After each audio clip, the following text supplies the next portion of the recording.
Hello, dear students. How are you all? I hope you all are great and in good health. So, in the previous lecture of physics, we discussed about kinematics and dynamics of rotational motion about a fixed axis. So, lastly, we discussed a sum based on that. Now, we are going to talk about angular momentum concerned with rotational motion about a fixed axis. આપણે તમને યાદ હોય તો already આપણે angular momentum discuss કરી લીધું છે, બરોબર? એંગ્યુલર મોમેન્ટમ વાળો એક કેસ છે એ ઓલરેડી આપણે ડિસ્કસ કરી લીધો છે, બટ હવે આપણે એનો થોડોક ડિફરન્ટ આસ્પેક્ટ જોશું. અને જે ઓલરેડી આપણને આમ તો ખબર જ છે, બરોબર? એક ઇક્વેશન ઓલરેડી આપણે ડિરાઈવ કરેલું છે, જે છે torque equals to I alpha. આ જ ઇક્વેશન આપણે થોડુંક ડિફરન્ટલી ફાઇન્ડ આઉટ કરશું આ કેસમાં, બરોબર? હવે જેમ તમને ખબર છે એમ કે એંગ્યુલર મોમેન્ટમ માટે આપણે શું કરતા હતા, તો કે એંગ્યુલર મોમેન્ટમને પહેલા તો આપણે એલ થી ડિનોટ કરતા હતા, અને એંગ્યુલર મોમેન્ટમ માટે આપણે આર ક્રોસ પી આવું લખતા હતા, યાદ છે તમને? Where P is the linear momentum, where P is the linear momentum. So this is M V. યાદ આવતા હે? તો આને જો આપણે બે વચ્ચેનો એંગલ 90 હોય તો એલ ને આપણે આર એમ વી આવું પણ ઇન્ડિકેટ કરતા હતા, યાદ આવે તો, બરોબર? હવે આવા કેસમાં જો આપણે વી ના પ્લેસ પર આર ઓમેગા લખવું હોય તો વી ના પ્લેસ પર આપણે અહીંયા આર ઓમેગા પણ લખતા હતા, બરોબર? તો આ શું થઈ જશે, તો કે વી ના પ્લેસ પર આપણે જો આર ઓમેગા પ્લેસ કરીએ, V is linear velocity. In this case we are talking about rotational motion. તો રોટેશનલ મોશનમાં લિનિયર વેલોસિટી નહીં ચાલે, તો આપણે એને રિપ્લેસ કરી નાખશું એંગ્યુલર વેલોસિટીથી. તો લિનિયર વેલોસિટી અને એંગ્યુલર વેલોસિટી વચ્ચેનો રિલેશન છે v equals to R omega. તો અહીંયા આપણે શું કરીએ છીએ, v ના પ્લેસ ઉપર આર ઓમેગા પ્લેસ કરીએ છીએ, બરોબર? v ને આર ઓમેગાથી રિપ્લેસ કરીએ છીએ. તો આ જ ઇક્વેશનને હું એમ આર સ્ક્વેર ઓમેગા આવું લખી શકું કે નહીં, બરોબર? તો એમ આર સ્ક્વેરને આપણે જે તે બોડી માટે મોમેન્ટ ઓફ ઇનર્શિયા આઈ થી ઇન્ડિકેટ કરીએ છીએ. એકચ્યુઅલમાં અહીંયા શું આવશે, કે આવશે. અહીંયા એકચ્યુઅલમાં શું આવશે, કે આવશે, where K is radius of gyration or ગાયરેશન.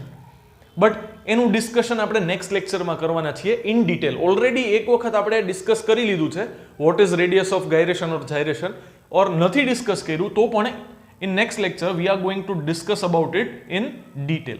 So here we can write mr square as moment of inertia of the body, which is denoted by I, and we also have omega. So આ તમને equation મળશે angular momentum નું.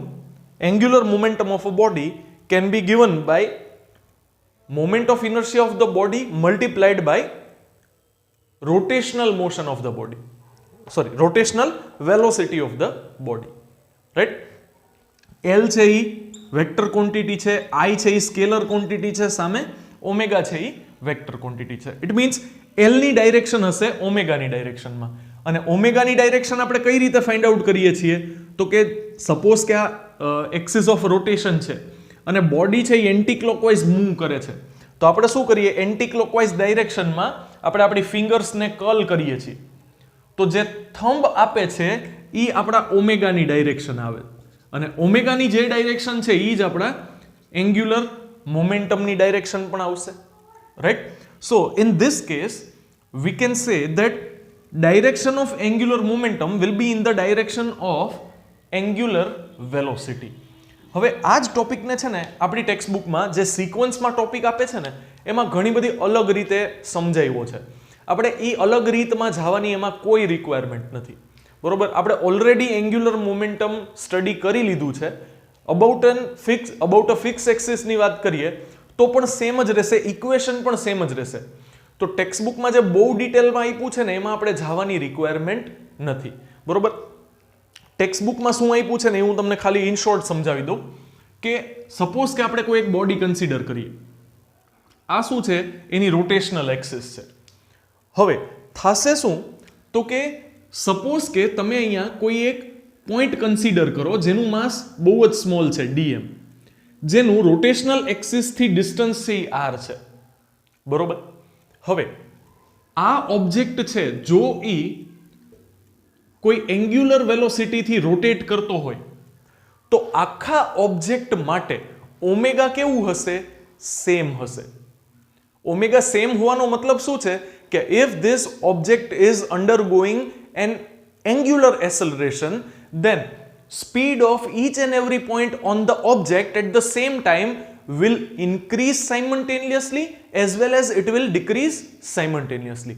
એક સાથે increase થશે ઓર એક સાથે decrease થશે, બટ તમે એમ નહીં કહી શકો કે એટ ધ સેમ ટાઈમ આ ઓબ્જેક્ટની એંગ્યુલર વેલોસિટી વધારે છે, આ ઓબ્જેક્ટની એંગ્યુલર વેલોસિટી ઓછી છે.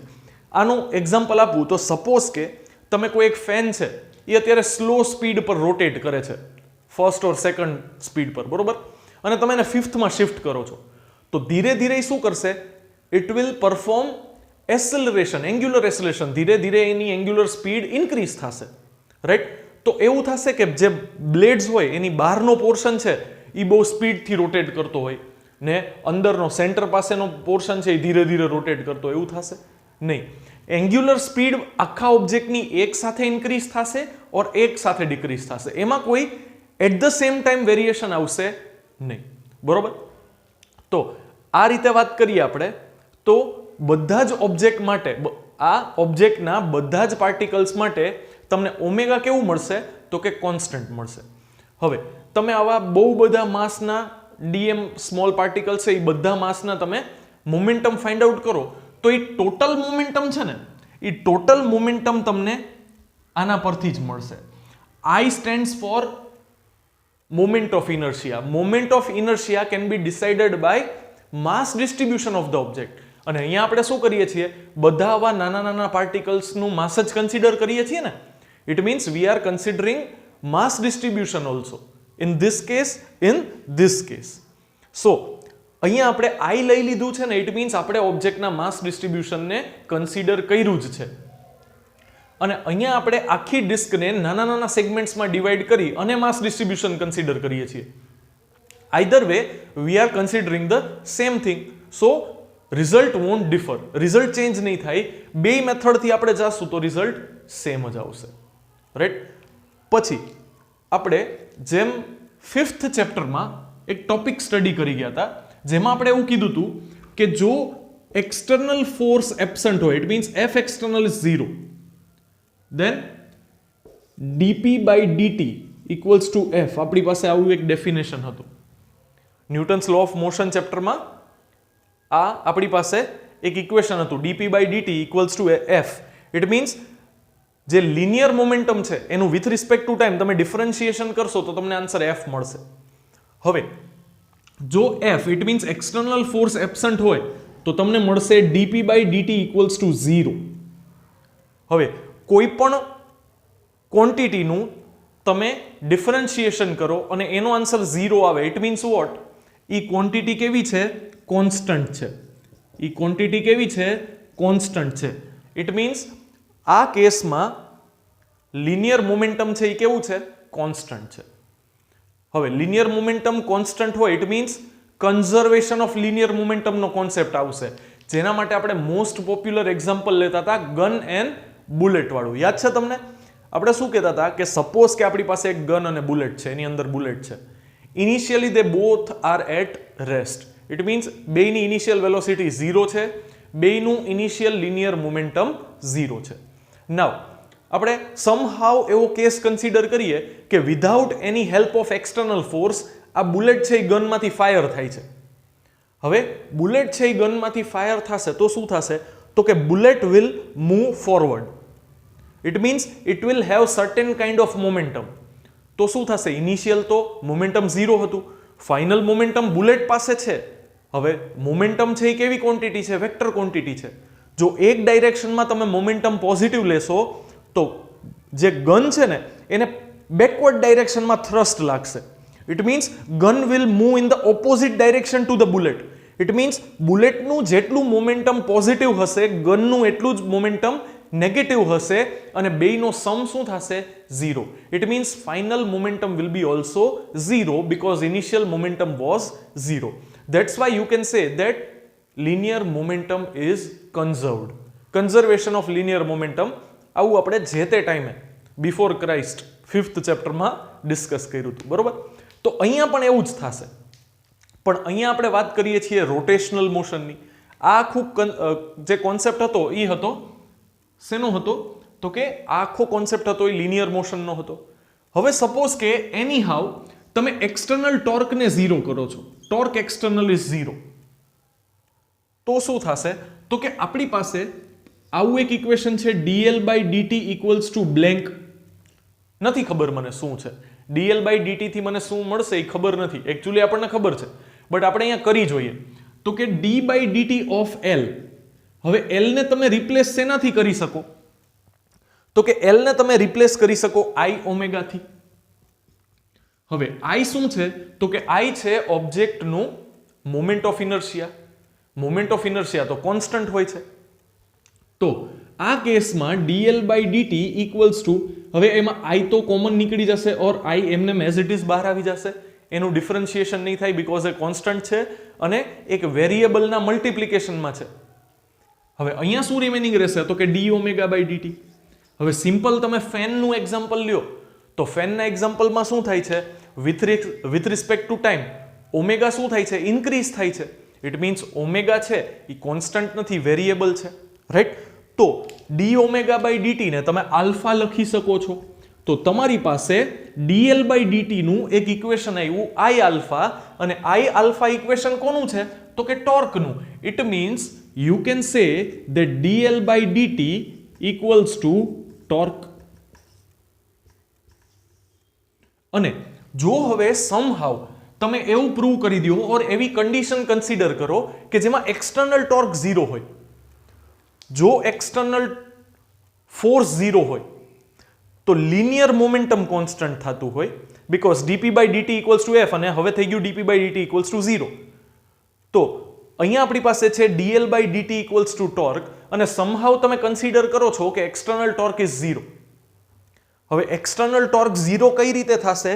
તો કે તમને યાદ હોય ને તો ટોર્ક 0 થવા માટે આપણી પાસે 3 કન્ડિશન હતી. ટોર્કને 0 કરવા માટે આપણી પાસે 3 કન્ડિશન હતી. સૌથી પહેલા તો આપણે ટોર્ક એપ્લાય કઈ રીતે કરી શકીએ? તો કે સપોઝ કે આપણી પાસે આ ઓબ્જેક્ટ છે તો તમારે જે ફોર્સ એપ્લાય કરવો પડશે આ એની એક્સિસ ઓફ રોટેશન છે આ રીતે. તો મારે ફોર્સ છે એ એનાથી થોડા ડિસ્ટન્સ પર એપ્લાય કરવો પડશે. જો આ જ ફોર્સ હું અહીંયા એપ્લાય કરીશ it means distance equals to 0, તો આ ઓબ્જેક્ટ છે એ રોટેટ નહીં કરે.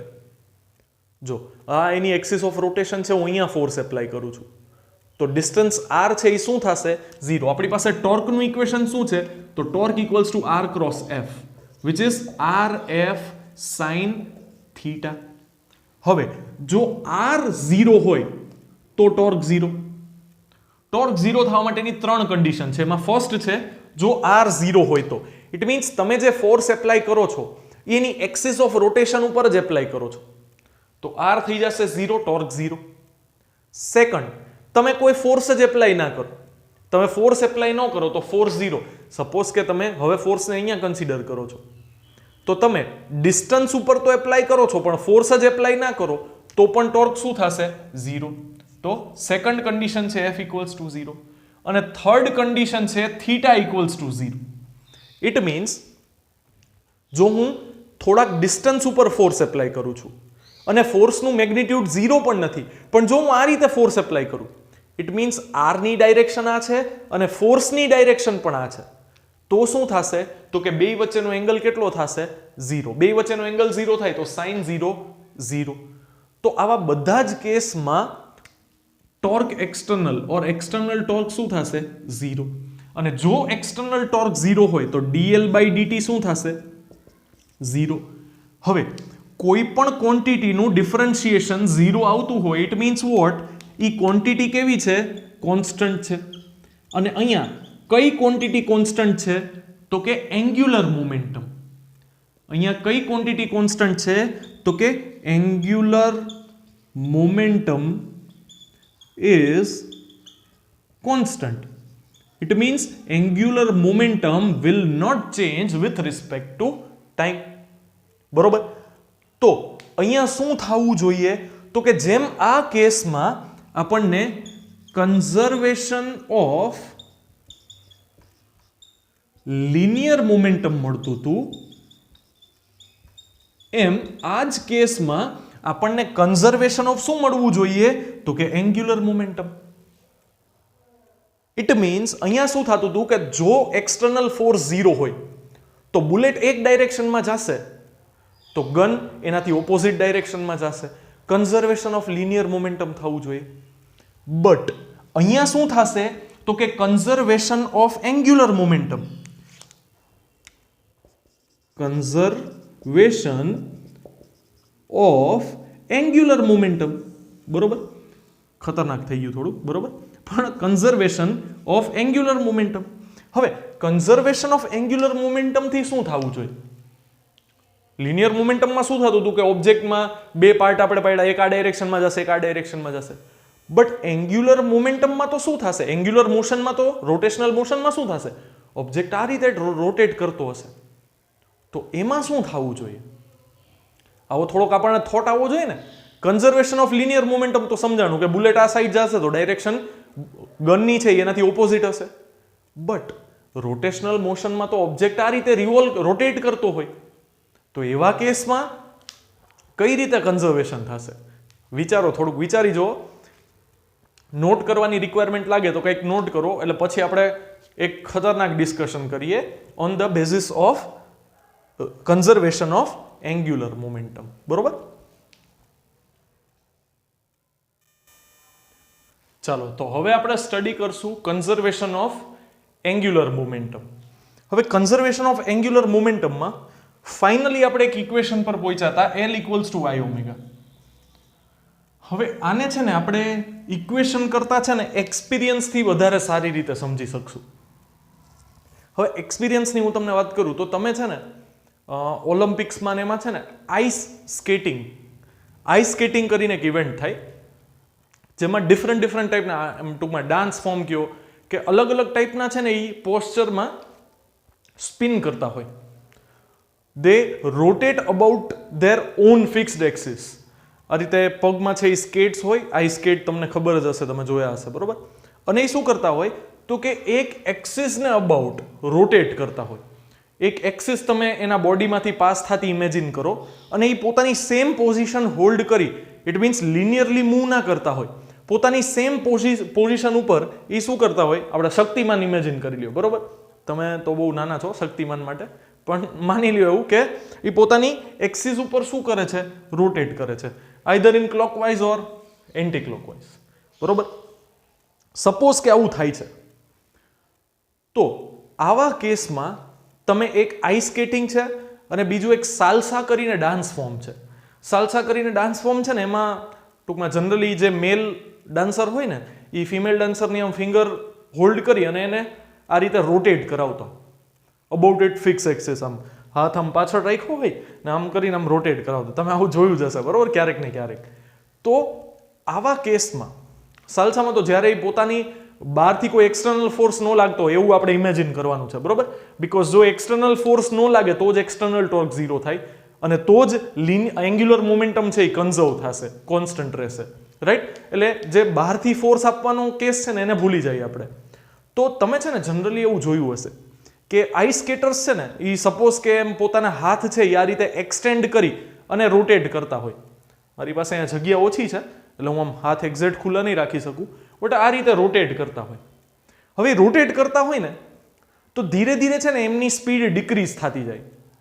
તો એ ઓલ ઓફ સડન શું કરે ખબર છે? પોતાના હાથને છે ને આમ નજીક લઈ આવે, અને એ જેવા નજીક લઈ આવે ને તો ઓલ ઓફ સડન એની જે રોટેશનની સ્પીડ હોય ને ઇન્ક્રીઝ થઈ જાય. કોઈએ બહારથી એને ધક્કો નથી માર્યો, કોઈએ બહારથી કોઈ એક્સટર્નલ એફર્ટ નથી આપ્યું કે એની સ્પીડ ઇન્ક્રીઝ થાય. બટ સ્ટીલ એ જેવા પોતાના હાથ ભેગા કરશે ને તો એની રોટેશનની સ્પીડ છે ને ઇન્ક્રીઝ થઈ જશે. અહીંયા કંઈક જાદુ થાય છે. હવે અહીંયા કોઈ જાદુ નથી થતું, અહીંયા કામ કરે છે ફિઝિક્સ. ત્યાં થાય છે કન્ઝર્વેશન ઓફ એંગ્યુલર મોમેન્ટમ. ત્યાં શું થાય છે તો કે કન્ઝર્વેશન, આજનો આપણો જે ટોપિક છે ને એ જ થાય છે કન્ઝર્વેશન ઓફ એંગ્યુલર મોમેન્ટમ. હવે કન્ઝર્વેશન ઓફ એંગ્યુલર મોમેન્ટમમાં શું થશે? તો કે કન્ઝર્વેશન ઓફ એંગ્યુલર મોમેન્ટમમાં છે ને બે ટર્મ છે, એક આઈ છે અને એક ઓમેગા છે. કન્ઝર્વેશન ઓફ એંગ્યુલર મોમેન્ટમમાં બે ટર્મ છે, એક આઈ છે અને એક ઓમેગા છે. હવે એક કેસમાં તમે પોતપોતાને ઇમેજિન કરો, સપોઝ કે આ ખતરનાક તમે છો, બરોબર, અને તમે તમારા હાથ આ રીતે સાથે રાખી અને શું કરો છો? રોટેટ કરો છો. ઇટ મીન્સ તમારા હાથ છે અહીંયા એક્સટેન્ડેડ નથી, રાઈટ, અને તમે રોટેટ કરો છો તો તમારું કંઈક એંગ્યુલર મોમેન્ટમ હશે. અને બીજા કેસમાં તમે શું કરો છો? તો કે આ રીતે હાથ એક્સટેન્ડ કરી અને પછી રોટેટ કરો છો.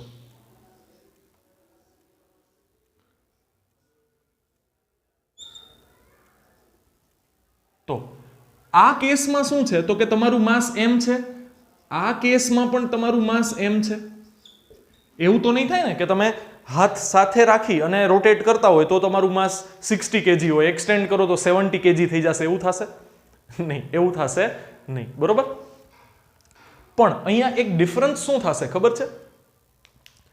આ કેસમાં તમે જ્યારે રોટેટ કરતા હોય ને ત્યારે તમારી એંગ્યુલર સ્પીડ ઓમેગા હોય અને મોમેન્ટ ઓફ ઇનર્શિયા આઈ હોય ને, તો આ કેસમાં તમારું moment of inertia I dash થઈ જશે.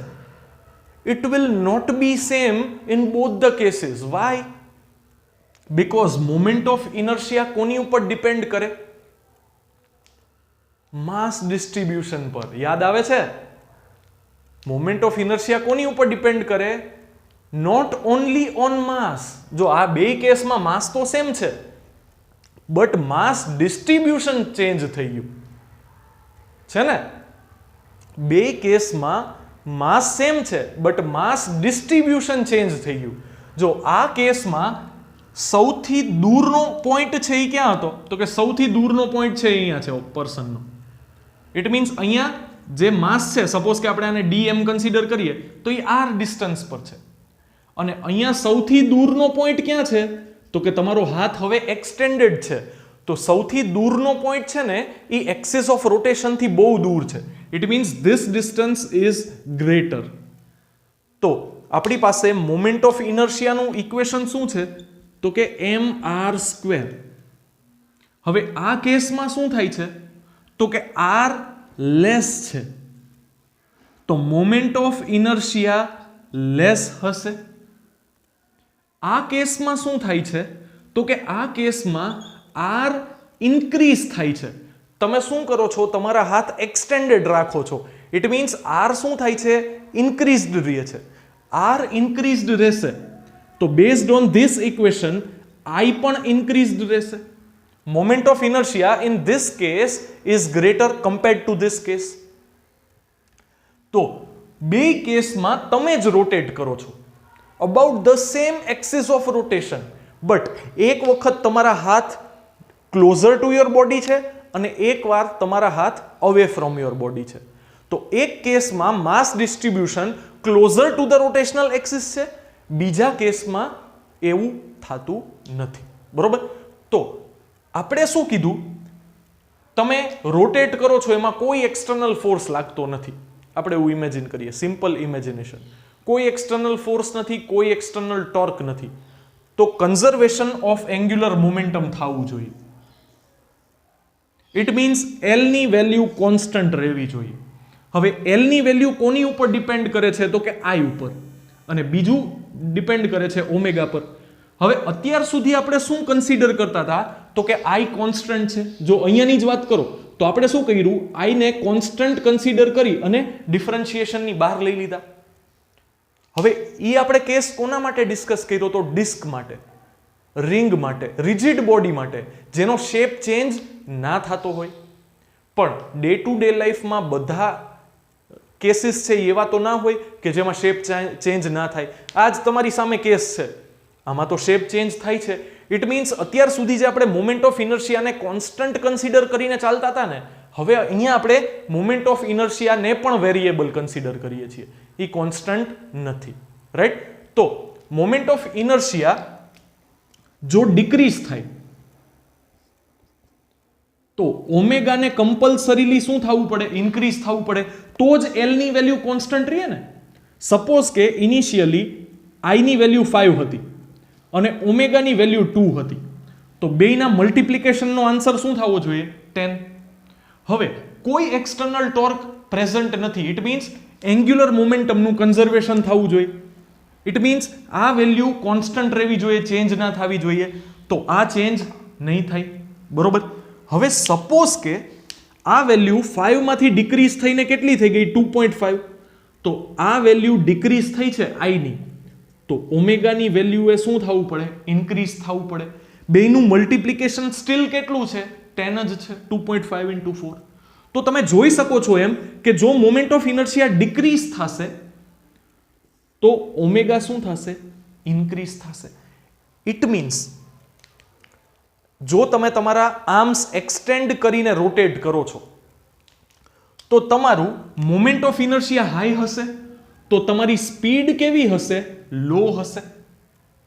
એટલા માટે થઈ અને આઈસ સ્કેટર્સ ઓર જે સાલ્સા ડાન્સર્સ હોય ને, એ પોતાના આર્મ્સ એક્સટેન્ડ કરીને રોટેટ કરતા હોય અને એ જેવા ધીમા પડે ને, એની ઓમેગા છે એ ડિક્રીઝ થાય ને, તો એ શું કરે, પોતાના હાથ છે એને અંદર લઈ લે.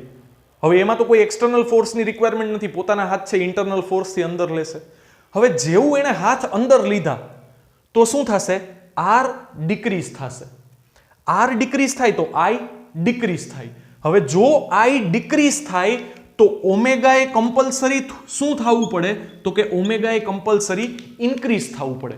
ધેટ્સ વાય જ્યારે સાલ્સા ડાન્સર ઓર જે આઈસ સ્કેટર્સ હોય એ આ રીતે આર્મ્સ એક્સટેન્ડ કરીને રોટેટ કરતા હોય ને, અને એ લોકોને એવું લાગે કે હવે હું સ્લો પડું છું, તો એ પોતાના હાથ નજીક લઈ લેશે, તો ઓલ ઓફ સડન એની રોટેશનની સ્પીડ ઇન્ક્રીઝ થઈ જશે. Why? Because as soon as you decrease the moment of inertia, by default the angular speed of the person or the object increases. તો આ રીતે કન્ઝર્વેશન ઓફ એન્ગ્યુલર મોમેન્ટમમાં શું થશે, તો કે જો I ડિક્રીઝ થાય તો ઓમેગા ઇન્ક્રીઝ થાય, અને જો I ઇન્ક્રીઝ થશે તો ઓમેગા શું થશે, ડિક્રીઝ થશે. ઇટ મીન્સ જો તમે આ રીતે હાથ રાખી અને બહુ સ્પીડથી રોટેટ કરતા હોય અને હવે તમને એમ થાય કે મારે સ્લો થવું છે, તો સિમ્પલી તમારા હેન્ડ્સ એક્સટેન્ડ કરી નાખો. શું થશે, તમારા હેન્ડ્સ તમે એક્સટેન્ડ કર્યા તો આઈ ઇન્ક્રીઝ થઈ ગયું, આઈ ઇન્ક્રીઝ થઈ જાય તો બાય ડિફોલ્ટ ઓમેગા ડિક્રીઝ થઈ જશે, તમારી જે રોટેશનલ સ્પીડ છે એ ડિક્રીઝ થઈ જશે. એનાથી ઊંધું, સપોઝ કે તમારી એક્સટેન્ડેડ આર્મમાં રોટેશનલ સ્પીડ ડિક્રીઝ છે, તમે હાથને નજીક લઈ લો તો તમારી ઓમેગા છે, એન્ગ્યુલર સ્પીડ છે એ ઇન્ક્રીઝ થઈ જશે. In this manner the conservation of angular momentum takes place. Angular મોમેન્ટમના કન્ઝર્વેશનના કેસમાં શું થશે, તો કે આઈ ઇન્ક્રીઝ થાય તો ઓમેગા ડિક્રીઝ થાય, આઈ ડિક્રીઝ થાય તો ઓમેગા ઇન્ક્રીઝ થાય. આનાથી એક્ઝેક્ટ ઓપોઝિટ, ઓમેગા ઇન્ક્રીઝ થશે તો આઈ ડિક્રીઝ થશે, અને ઓમેગા ડિક્રીઝ થશે તો આઈ ઇન્ક્રીઝ થશે. બટ બેયના મલ્ટિપ્લિકેશનથી જે આન્સર મળે છે ને, એ આન્સર ઓલવેઝ સેમ રહેશે, અને સેમ રહેશે, કોન્સ્ટન્ટ રહેશે, તો એ જ ટર્મને આપણે કહીએ છીએ conservation of angular momentum. Right? તો આ થશે આપણા કન્ઝર્વેશન ઓફ એન્ગ્યુલર મોમેન્ટમનો કોન્સેપ્ટ, અને એની ઉપર જે બેઝડ સિમ્પલ આપણી પાસે એક્ઝામ્પલ છે એ જ આપણે કન્સિડર કરશું in each and every case. Ice skaters or the salsa dancers એના માટે બેસ્ટ રહેશે, બરોબર. બાકી બહુ બધા કેસીસ છે, બટ આ આપણે ડે ટુ ડે લાઈફમાં કોઈક વખત ઓબ્ઝર્વ કર્યા હોય તો આપણે એને વધારે એની સાથે સારી રીતે રિલેટ કરી શકીએ, બરોબર. હવે નેક્સ્ટ લેક્ચરમાં આપણે ડિસ્કસ કરવાના છીએ રોલિંગ મોશન, જેમાં લિનિયર મોશન છે અને રોટેશનલ મોશન છે, એ બેયનું કોમ્બિનેશન છે, જે આપણે very beginning of the chapter discuss કર્યું હતું, બરોબર. એ બે એક સાથે આમાં આવશે અને એને આપણે નેક્સ્ટ લેક્ચરમાં ડિટેલમાં ડિસ્કસ કરવાનું છે, બરોબર. આજના લેક્ચરમાં આપણે વધારે પડતી થિયરી ડિસ્કસ કરી છે, એટલે આપણે કોઈ હોમવર્કમાં એને લખવાની રિક્વાયરમેન્ટ નથી. ફેર નોટમાં તમારા નોલેજ માટે, તમારા રેફરન્સ માટે તમે લખી શકો છો, બરોબર. સેન્ડ કરવાની કોઈ રિક્વાયરમેન્ટ નથી. તો મળીએ નેક્સ્ટ લેક્ચરમાં. ત્યાં સુધી keep preparing. All the very best. Thank you very much.